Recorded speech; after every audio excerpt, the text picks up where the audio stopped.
நமக்கு ஒரு விஷயம் தெரியலன்னா ஒன்று தெரிஞ்சவங்க கிட்ட கேட்கணும், இல்லை அமைதியாக இருந்துக்கணும். எல்லாம் தெரிஞ்ச மாதிரி பண்ணால் இன்றைக்கி என்னோட நிலைமை தான் வரும்.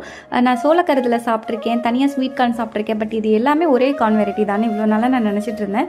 ஐ மீன் எப்படி சொல்கிறேன்னா, இப்படி தனியாக லூஸில் வைப்பாங்கல்ல. ஸோ இதை ஊற வச்சு குக்கரில் 5 to 7 விசில்ஸ் விட்டு எடுத்தால் ஸ்வீட் கார்ன் வந்துடும். நம்ம அப்புறம் வந்து டாப்பிங்லாம் போட்டு ரெடி பண்ணிக்கலாம் அப்படின்னு சொல்லிட்டு. பட் இது வந்து ட்ரை கார்ன், இதை வந்து அப்படி வந்து பண்ண முடியாதுன்னு சொல்லிட்டு எனக்கு தெரியாது. ஸோ ஊரெல்லாம் வச்சுட்டு யூடியூப்பில் போய் எந்த மாதிரிலாம் பண்ணலான்னு சொல்லிட்டு பார்த்துட்டு இருந்தப்போ தான் தெரிஞ்சுது. இது பாப்கார்ன் பண்ணலாம், இல்லை நம்ம இட்லி தோசை மாவு ஆட்டுறப்ப போட்டுக்கலாம், ஈவன் சத்து மாவு ரெடி பண்ணால் போட்டுக்கலான்னு சொல்லிட்டு ரொம்ப பல்ப் வாங்கிட்டுமே அப்படின்னு சொல்லிட்டு அதை வந்து ட்ரை பண்ணிவிட்டு அகைன் பாப்கார்ன் தான் பண்ணலான்னு பண்ணிட்டு இருந்தேன். அதுவுமே கொஞ்சம் பயம்தான், பாப்கார்ன் ஆச்சு வந்துருமான்னு சொல்லிட்டு.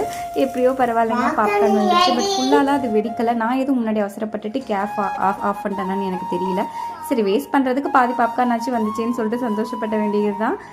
நீ எப்போ இந்த மாதிரி கார்ன் பார்த்தாலும் இப்போ நான் வாங்கின அந்த பல்ப் தான் எனக்கு லைஃப் டைம் ஞாபகம் வரும். இந்த மாதிரி உங்களுக்கு ஏதாவது பல்ப் மூமெண்ட் இருந்தால் மறக்காமல் ஷேர் பண்ணுங்கள்.